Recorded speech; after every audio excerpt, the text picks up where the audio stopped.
जय हिंद। हेलो दोस्तों, आप सभी का स्वागत है स्टडी मैथ आईक्यू चैनल पर।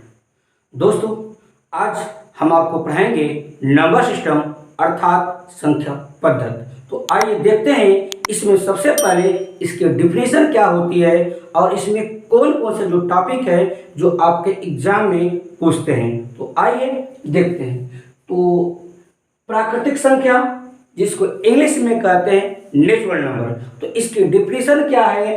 कह रहा है जब किसी वस्तु की गणना संख्या से करते हैं उसे प्राकृतिक संख्या कहते हैं। इसका मतलब यह है संसार की कोई भी वस्तु जब उसको हम गिनते हैं, उसको काउंटिंग करते हैं, किसी संख्या के माध्यम से करते हैं, तो संख्या वो क्या होती है, उसी को कहते हैं प्राकृतिक संख्या कहते हैं। और प्राकृतिक संख्या की शुरुआत जो होती है संख्या 1 से होती है।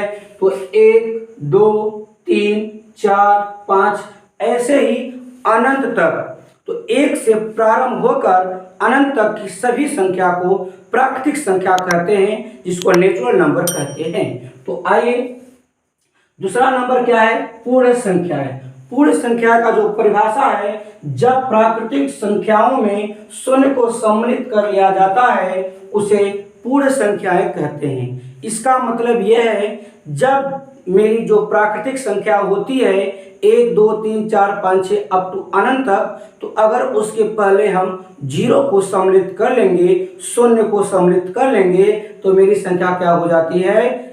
पूर्ण संख्या हो जाती है। तो देखिएगा 0, 1, 2, 3, 4, 5 अब तक अनंत तक। तो प्राकृतिक संख्या के पहले मैंने 0 को सम्मिलित किया तो मेरा क्या हो जाएगा? वो पूर्ण संख्या हो जाएगा। सवाल एग्जाम में पूछता है निम्नलिखित में से पूर्ण संख्या कौन सी है? तो शून्य जो होता है वो मेरा क्या होता है? पूर्ण संख्या होता है। ठीक दोस्तों, आइए अब देखते हैं पूर्णांक संख्या क्या होता है। कह रहा है वह संख्या जिसमें धन पूर्णांक संख्या तथा ऋण पूर्णांक संख्या हो। वह संख्या जिसमें धन पूर्णांक संख्या तथा ऋण पूर्णांक संख्या हो उसे क्या कहते हैं?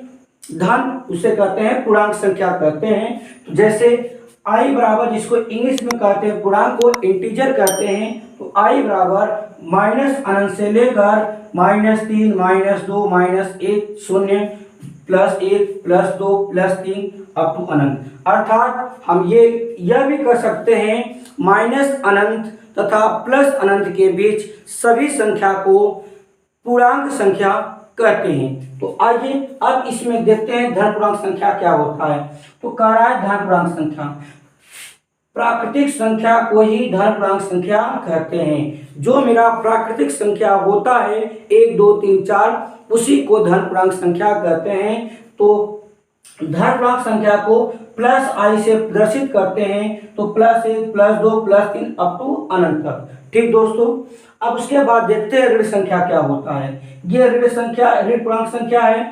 तो लिखा है सभी ऋणात्मक संख्या ऋण पूर्णांक संख्या होती है।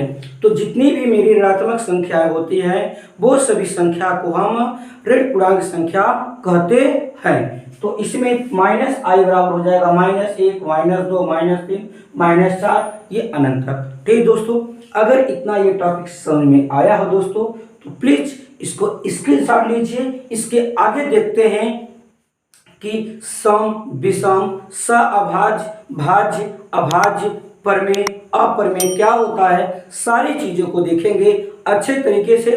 ठीक दोस्तों, पहले इसको आप लीजिए स्क्रीनशॉट। ठीक दोस्तों, तो आइए देखते हैं कि सम संख्या क्या होती है। तो कह रहा है प्रश्न में, नियम में कह रहा है वह संख्या जो 2 से पूरी तरह विभाजित हो जाती है उसे सम संख्या कहते हैं। वह संख्या जो 2 से पूरी तरह विभाजित हो जाती है उसे सम संख्या कहते हैं। और ये भी कह सकते हैं अर्थात किसी भी संख्या के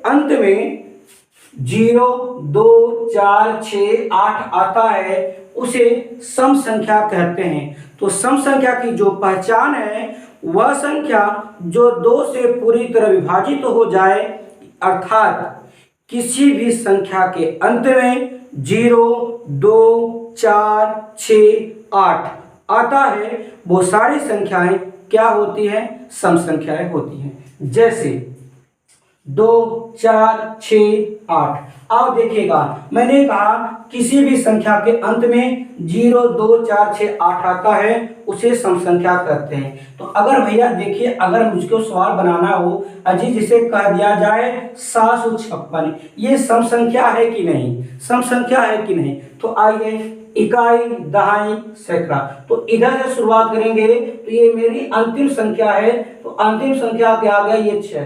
जब अंतिम संख्या 6 आ गया तो इसका मतलब यह है कि यह एक सम संख्या है।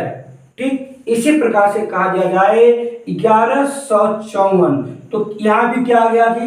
लास्ट में 4 आ गया, इसका मतलब यह भी सम संख्या है। इसी प्रकार से आप सभी संख्या को देख सकते हैं वो सम संख्या है कि नहीं। तो आइए देखते हैं अगला, विषम संख्या।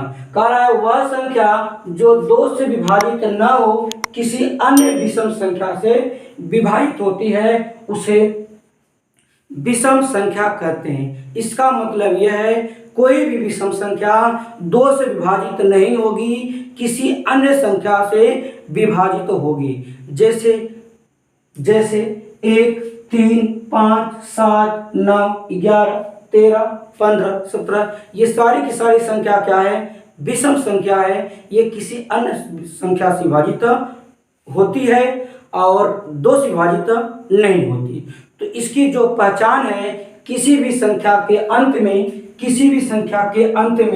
1, 3, 5, 7, 9 आ जाए तो वो सारी की सारी संख्या क्या होती है? विषम संख्या होती है। जैसे अगर इसमें सवाल कह दिया जाए तो देखिए 961, ये संख्या इस इधर से शुरुआत करेंगे, परंतु शुरुआत इधर से करते हैं लिखते समय, परंतु काउंटिंग इधर से करते हैं 9, 6, 1। तो ये मेरी अंतिम संख्या हो जाएगी।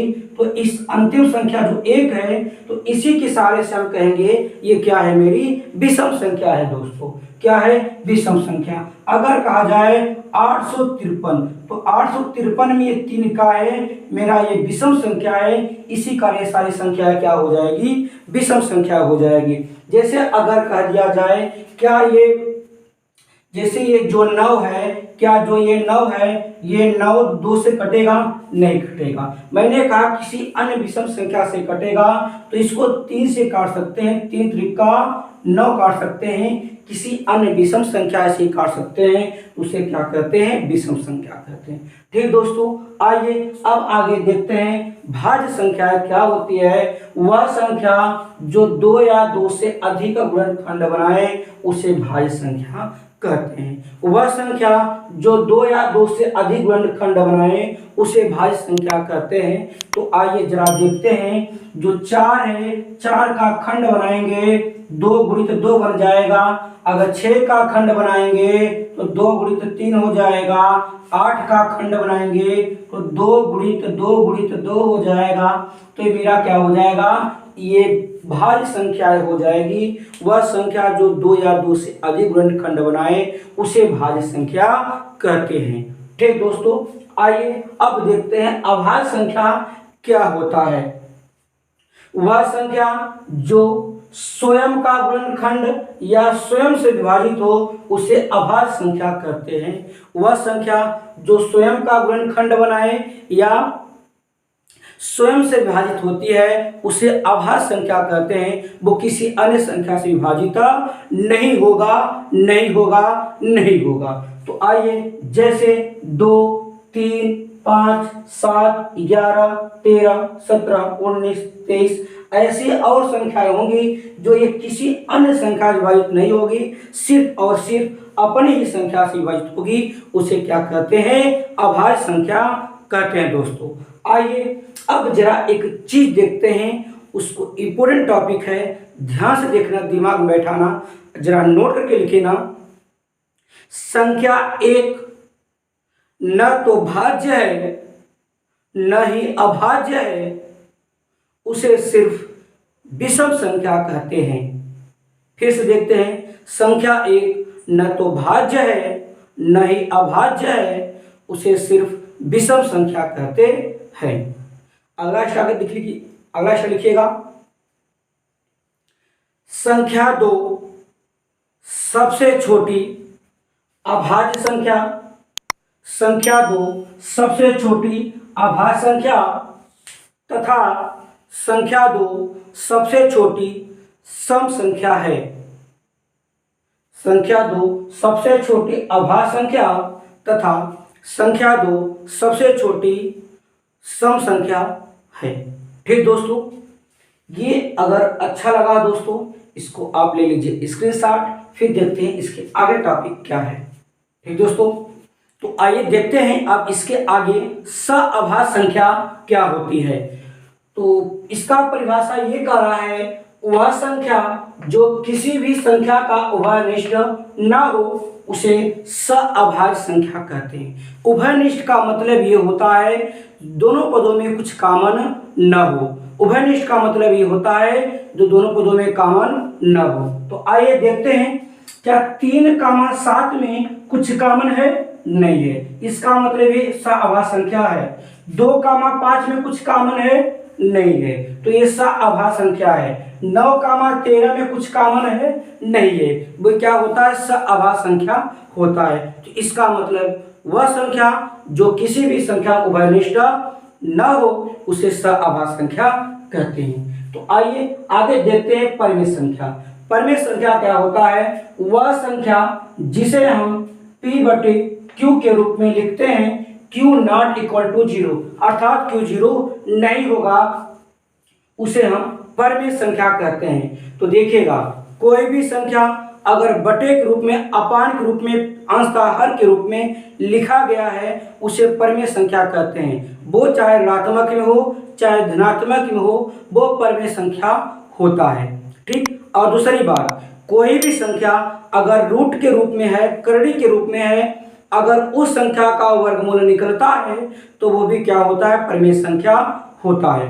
ठीक दोस्तों, अब देखिएगा, ये 22/7, 3/7, -5/6, 8, 7, -3, -2 अगर कह दिया जाए यहीं पे 3/7, यहाँ भी मान लगा दिया जाए, तो देखिए कोई भी संख्या अगर अंशतः हर के रूप में लिखा गया है, वो चाहे धनात्मक में हो चाहे ऋणात्मक में हो, वो परिमेय संख्या होती है। और उसके बाद मैंने कहा कोई भी संख्या अगर करड़ी के रूप में है, अगर उस संख्या का वर्गमूल निकलता है वो संख्या क्या होता है? परिमेय संख्या होता है। ठीक दोस्तों, आइए अब देखिए एक चीज क्या होता है, ये परिमेय संख्या है कि नहीं? परिमेय संख्या है। यदि दशमलव के बाद कोई भी संख्या आ जाए, दशमलव के बाद कोई भी संख्या आ जाए, अगर वो पूरी तरह से कट गई हो, उसके बाद डॉट डॉट का चिन्ह ना लगा हो, ठीक, दशमलव के बाद कोई भी संख्या आ जाए, ठीक, अगर उसमें डॉट डॉट का चिन्ह ना लगा हो तो वो भी क्या होता है? परिमेय संख्या होता है। ठीक, दशमलव के बाद कोई भी संख्या आ जाए, वो अनंत तक न लिखा गया हो, उसे परिमेय संख्या कहते हैं। अब देखना, एक क्या होता है परिमेय संख्या के रूप में? एक होता है शांत संख्या। परिमेय संख्या के रूप में होता है एक शांत संख्या। परिमेय संख्या के रूप में होता है एक शांत संख्या। देखिएगा, शांत संख्या उसे कहते हैं दशमलव के बाद कोई भी संख्या आ जाए, उसमें डॉट डॉट का चिन्ह न लगा हो, वो शांत संख्या कहते हैं। और एक शांत संख्या ये होता है अगर दशमलव के बाद कोई संख्या आता है और उसका पुनरावृत्ति कई बार हो, इसका मतलब अनंत बार हो। दशमलव के बाद कोई संख्या सिर्फ और सिर्फ एक बार आए और हर बार उसका पुनरावृत्ति हो, अनंत तक हो, वो क्या होता है? शांत संख्या होता है। और एक देखना, अशांत संख्या क्या होता है, इसको ध्यान से देखना। एक अशांत संख्या क्या होता है? एक अशांत संख्या उसे कहते हैं दशमलव के बाद कोई भी संख्या आ जाए, उसका पुनरावृत्ति बार बार ना हो, भाग देने पर हर बार उसकी संख्या अलग अलग हो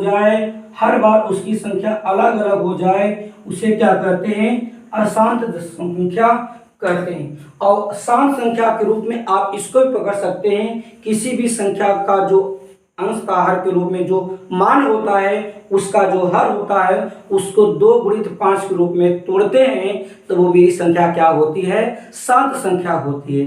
ठीक दोस्तों, तो उसको भी हम आगे शांत संख्या को जब हम पढ़ाएंगे आपको भिन्न, तो उसमें बहुत विधिवत तरीके से बताएंगे, परंतु इसको यहाँ तक समझ लीजिए। आइए अब देखते हैं अपरिमेय संख्या क्या होती है। वह संख्या जिसे हम p बटे q के रूप में न लिखे, q बराबर 0, उसे हम अपरिमेय संख्या करते हैं। इसका मतलब अपरिमेय संख्या में कोई सिंबल आएगा जिसको चिन्ह कहते हैं, या कोई अल्फा बीटा वाला नाम आएगा, या अल्फाबेट्स के जो अक्षर होते हैं ABCD, या कोई भी संख्या अगर करड़ी के रूप में लिखा गया हो, उस संख्या का वर्गमूल न बनता हो, उसे क्या कहते हैं, अपरिमेय संख्या कहते हैं। देखिएगा जैसे यहाँ पे दशमलव के बाद 1.5678 और ये अनंत तक है, ये भी क्या हो जाएगा, मेरा अपरिमेय संख्या हो जाएगा। करड़ी में 7, करड़ी में 8, ये सारी संख्या क्या हो जाएगी, अपरिमेय संख्या हो जाएंगे।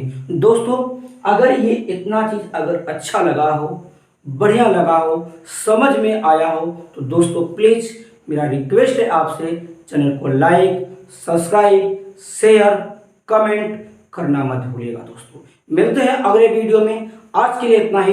धन्यवाद दोस्तों।